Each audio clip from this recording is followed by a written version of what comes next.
Every December, something strange happens. Adults who were financially sensible all year suddenly start spending money like it expires at midnight. You're buying things you didn't plan for, attending outings you didn't budget for, and saying it's just December, like January doesn't exist. Meanwhile, January is sitting there, sharpening bills. By the end of this video, you'll understand exactly why December empties your account, why January always feels brutal, and how to enjoy the holidays without starting the new year broke. December has a way of making you feel like time is on pause, like consequences are on hold, like the rules you followed for 11 months don't fully apply anymore. You don't say it out loud, but in your head, you're already telling yourself, it's the end of the year. Let me breathe a little. And that thought feels harmless. So the first spend doesn't even register as spending. It's something small, something reasonable. You don't calculate it, you don't hesitate, you just pay. And that thought feels harmless. From there, it's never one big decision. It's 100 of tiny decisions. You stop checking prices before you agree to things. You stop asking yourself, do I actually need this right now? You still feel responsible. That's the scary part. You don't feel reckless, you feel normal.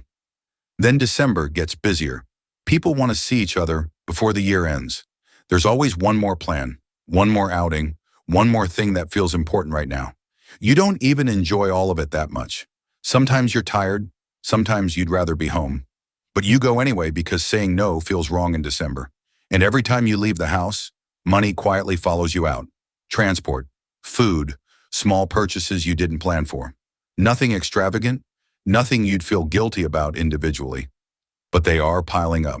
And the worst part? December doesn't feel expensive while it's happening. You're distracted. There's noise, there's movement, there's celebration everywhere.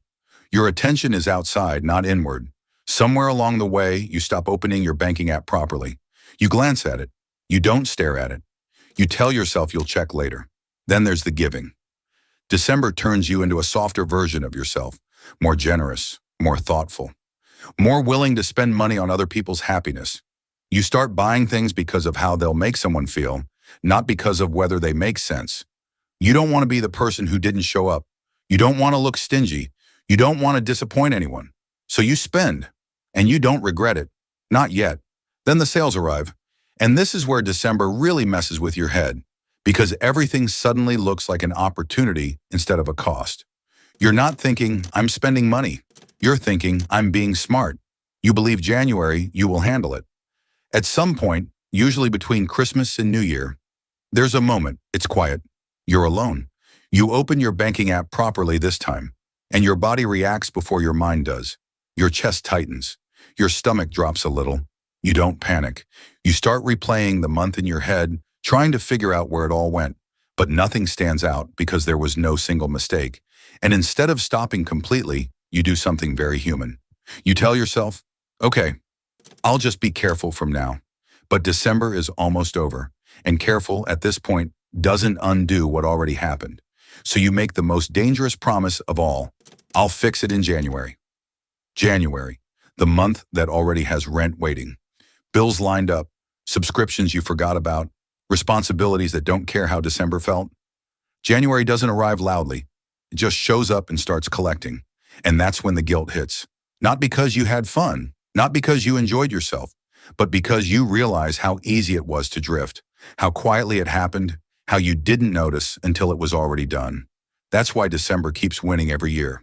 Not because people are careless, but because December is emotional, and money decisions made in emotion always send the bill later. This isn't about ruining December. It's about not letting it blindfold you. Because enjoying the end of the year shouldn't mean punishing yourself at the start of the next one. And if this feels a little too familiar, that's not an accident. We've all been there. December isn't the enemy. You don't have to stop celebrating. You don't have to stop giving. You don't have to hide under a blanket until January. The enemy is unawareness. The cycle only wins if you let it run on autopilot. Here is what you have to do. Step 1. See December for what it really is. Step 2. Set a real concrete budget for December.